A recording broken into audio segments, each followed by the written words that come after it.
दीपचंद बाबू, दीपचंद बाबू, दीपचंद बाबू, नेवास पोखर, नेवास पोखर, नेवास पोखर।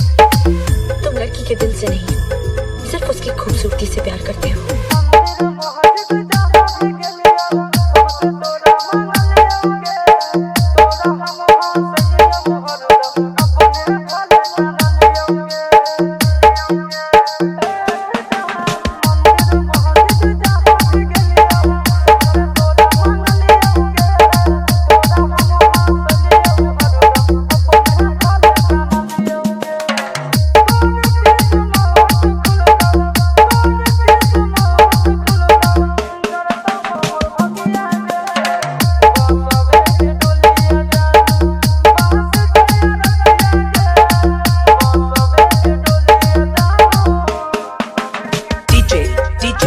दीपचंद बाबू, दीपचंद बाबू, दीपचंद बाबू, नेवास पोखर, नेवास पोखर, नेवास पोखर। ओ पागल सुन, एक काम कर, जहर ला के दे दे मुझे, प्यार तो तेरे से दिया नहीं जाता।